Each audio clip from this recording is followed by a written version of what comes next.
In previous lesson, we talked about why we use select command, and also we talked about in more details about SQL statements, distinct and count statement. In this lesson, we continue talk about SQL statements, and the first select statement we're gonna learn in this lesson is SQL select top statement. Select top statement we use to select top data from the table, and top clause specifies that how many rows are returned from specific table. If table has a large number of data, select top statement determines that how many rows will be retrieved from the table.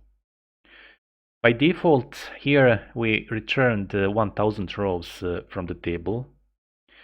And here inside the table we have 10 rows.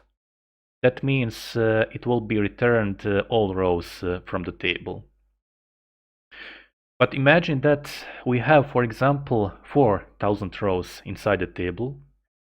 With this query here, we will return the first 1000 rows from the table.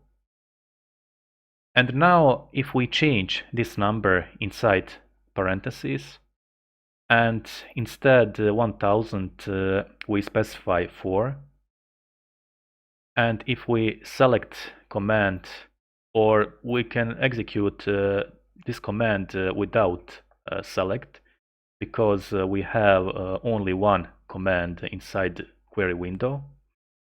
So if we click execute button, you can see that we have first 4 rows from the table.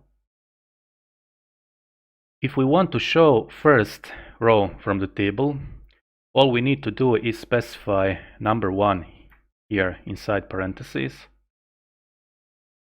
And after we execute select command, we can see data from the first row inside the table. Let's say we want to show last added row inside the table.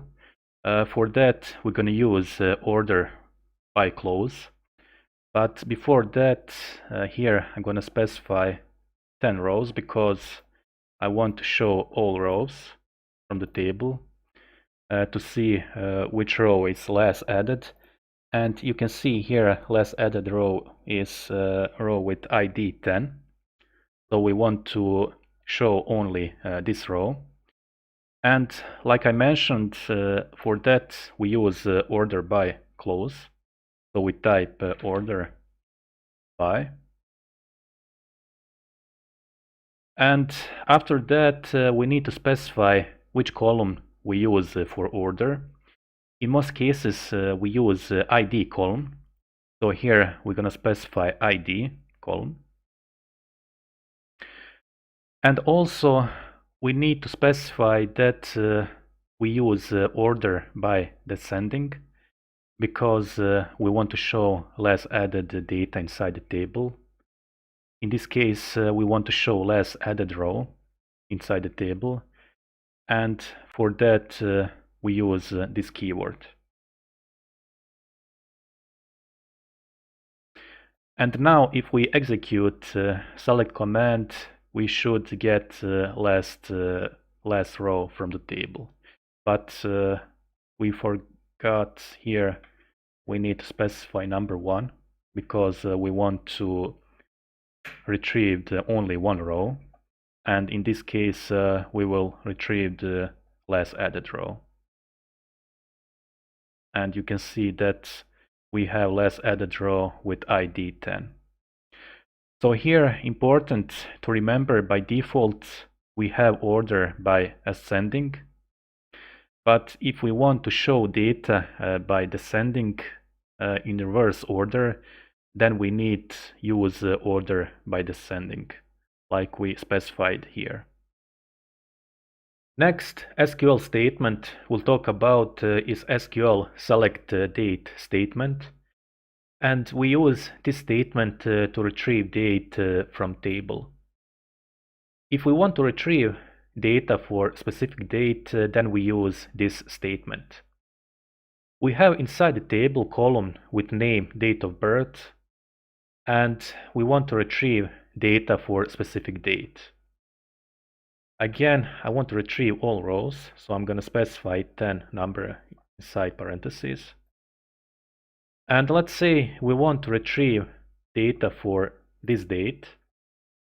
So here we type where clause, where date of birth is equal this date. And this date we're gonna set inside the string.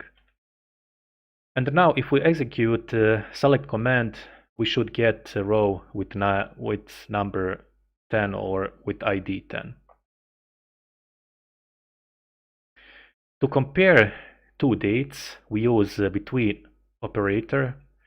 So let's say we want to show data between two dates. We're gonna use this operator. Again, I want to show all rows. And let's say we want to retrieve data between these two dates. So here we type again where clause, where date of birth. And now we type between operator, between this date, and again we're gonna specify dates inside the string, and this date.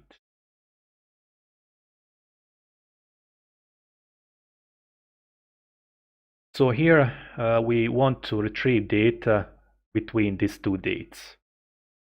And now if we execute select command, you can see we have 4 rows with data between these two dates. Last SQL statement we'll talk about today is SQL sum statement. And let's say in this example we want to retrieve the total salary for all employees. In this case we're gonna use sum statement. First I'm gonna delete this code here, and to get total salary for all employees, all we need to do is type sum statement, and inside parentheses we're gonna specify salary column. And now if we execute this command, we should get total salary for all employees.